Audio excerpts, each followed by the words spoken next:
दोस्तों हम पहुंच गए हैं जिया गांव के ऊपर 72 सिटाडेल रिसॉर्ट्स में पश्चिमी हिमाचल में, जहां से हमें आगे बाणगंगा नदी हिमाचल प्रदेश के उद्गम तक जाना है। ये आखिरी वो जगह है जहां पे सर्व सुविधा युक्त आप स्टे कर सकते हो, रुकने की व्यवस्था है, खाने की व्यवस्था है। इसके बाद आगे इंसानी हलचल नहीं होगी। मैं पहली बार आपको ये वीडियो बनाने जा रहा हूँ क्योंकि यूट्यूब में कहीं पे भी बाणगंगा नदी हिमाचल प्रदेश के उद्गम का वर्णन या वीडियो नहीं बनाया गया है। तो आप तैयार हैं इस रोमांचक सफ़र में चलने के लिए। यहीं से शुरुआत होती है बाणगंगा नदी हिमाचल प्रदेश के उद्गम तक पहुंचने की। हमें इस 7 किलोमीटर का इसी तरह का रास्ता पार करना है और रास्ते में हम ये देखते जा रहे हैं कि हमको तरह तरह के पक्षी दिखें। यहाँ जंगली जानवर भी हैं, रीछ भी है, चीता भी है। हमें चलते हुए अभी 15 ही मिनट हुआ होगा और हम करीब 7 साढ़े 7 हज़ार फीट की ऊंचाई तक पहुंचे होंगे। तभी मौसम ने अचानक से करवट ले ली और हल्की हल्की बारिश शुरू हो गई। मौसम बहुत ही ख़राब होने लग गया। फिर भी हमें आगे बढ़ना था तो हम आगे के लिए चल पड़े। अपने भारत में 3 बाणगंगा नदियाँ हैं। एक जम्मू कश्मीर से उत्पन्न होती है, एक राजस्थान से उत्पन्न होती है और एक ही हिमाचल प्रदेश से उत्पन्न होती है। जहाँ हम आपको लेके जा रहे हैं सामने धौलाधार पर्वत श्रृंखला है, जिसकी ग्लेशियर से बूंदों से लाखों करोड़ों बूंदों से इकट्ठे होकर के ये बाणगंगा नदी हिमाचल प्रदेश का उद्गम होता है, जो आगे जाके कांगड़ा में व्यास नदी से मिल जाती है। अभी तक इस बाणगंगा नदी हिमाचल प्रदेश के उद्गम स्थल तक कोई भी नहीं पहुंचा है और आप जो ये वीडियो देख रहे हैं ये पहला वीडियो है बाणगंगा नदी के उद्गम। वही 1 घंटा होने को आ रहा है। रास्ता बहुत पतला होता जा रहा है और लगातार बारिश से सड़क में फिसलन भी बहुत आ गई है। हम करीब 8000 फीट की ऊंचाई तक पहुंच रहे हैं और मौसम बहुत ख़राब हो गया है। सामने धौलाधार रेंज में पर्वतों के ऊपर बर्फ़ गिरना शुरू हो गई है। ठंड बहुत हो गई है। तापमान लगभग 1 डिग्री के आसपास आ गया है, 1 या 2 डिग्री के आसपास। और हम रोमांच बढ़ता ही जा रहा है कि हम कब उस जगह तक पहुंचेंगे, आगे का मंज़र कैसा होगा। बस यही सोचते सोचते आपस में बात करते हुए खूबसूरत घाटियाँ, नज़ारे, पेड़ पौधे देखते हुए हम आगे बढ़ते जा रहे थे, इस रोमांच के साथ कि आगे क्या होगा और हमें आगे कैसा रास्ता मिलेगा, कैसा दृश्य होगा। और बस उसको कैप्चर करने के लिए हम बिल्कुल आतुर थे और बस वो जगह आने ही वाली है। हमको झरने दिखने शुरू हो गए हैं और हमको अब लग रहा है कि हम अपनी मंजिल की काफ़ी नज़दीक आ गए हैं। जीप पार करके हम अब अपने 2 किलोमीटर के अगले ट्रैक के लिए चल पड़े हैं और हमको पहला दृश्य मिला बाणगंगा नदी का, जो हज़ारों फीट ऊपर से नीचे बहती हुई कांगड़ा की तरफ जाती हुई दिख रही है। बारिश कुछ कम सी हो गई थी, जिससे हमको थोड़ा सा सुकून मिला और हमारे पैदल सफ़र बहुत ही रोमांचक होता हुआ जा रहा था। बाणगंगा नदी बहती हुई दिख रही थी, जो कई तरह के झरने का निर्माण करते हुए रास्ते में आगे जा रही थी। एक तरफ घनी घनी पहाड़ियाँ, पूरे बादल आया हुआ था। धौलाधार की जो बर्फ़ वाली श्रृंखलाएँ हैं वो बिल्कुल भी दिख नहीं रही थी। एक तरफ हमारे नदी थी जो कई तरह के झरने बना रही थी, दूसरी तरफ घने जंगल थे, पेड़ थे, चिड़ियों की चहचहाहट थी।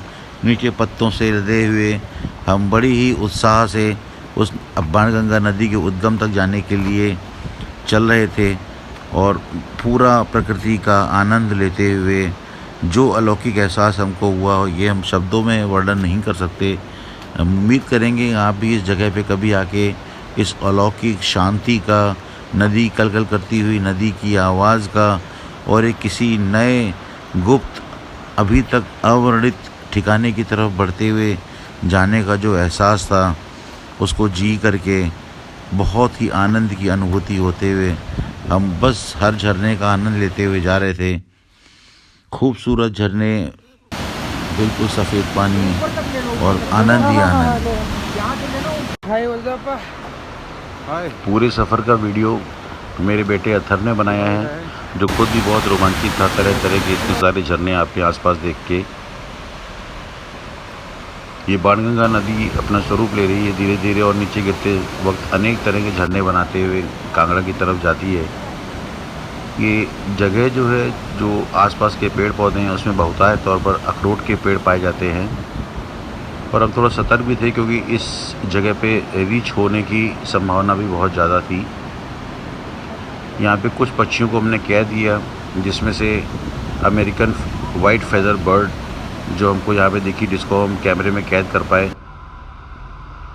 और कुछ जंगली मंगूस भूरे और काले कलर के, इनका पूरा शायद ये परिवार ही था, तो खूब जंगल में अटखेलियाँ करता हुआ घूम रहा था, जिसको हम रिकॉर्ड कर पाए।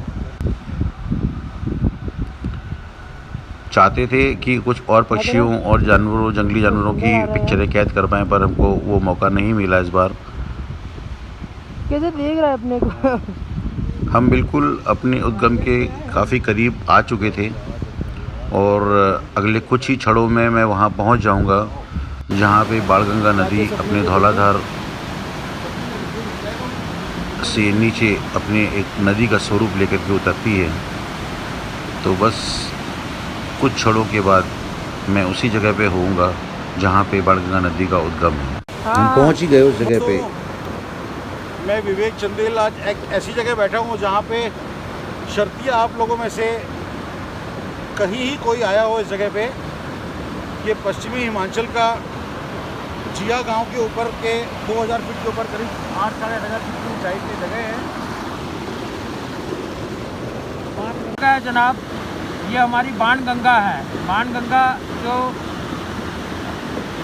कांगड़ा देवी मंदिर के ऊपर बहुत से लोग देखने आते हैं, स्नान करने आते हैं। This has got a very religious sensitivity also. और ये नदी चामुंडा मंदिर से होते हुए, कांगड़ा होते हुए नीचे जाके पौंग डैम में मिल जाती है। भिन्न भिन्न प्रकार के झरने हैं यहाँ पे, और जो भी लोग आते हैं हम रिक्वेस्ट करते हैं कि यहाँ पे सिगरेट का बट भी नहीं फेंकेंगे। फलों के छिलके और बोतलें तो अलग बात है। एनवायरमेंटल कॉन्शियसनेस को रखते हुए इस जगह का हमने एक्सप्लोर किया है। Thanks to Shiva power project. ये एक चंडीगढ़ की फर्म है। इंजीनियर संधू साहब ने यहाँ पे एक पावर प्रोजेक्ट बनाने का निश्चय किया है। बहुत ही एंटरप्राइजिंग आदमी है चंडीगढ़ के। उन्होंने यहाँ पे सड़क निकाली है, तभी इस जगह पे पहुँचना पॉसिबल हो पाया है।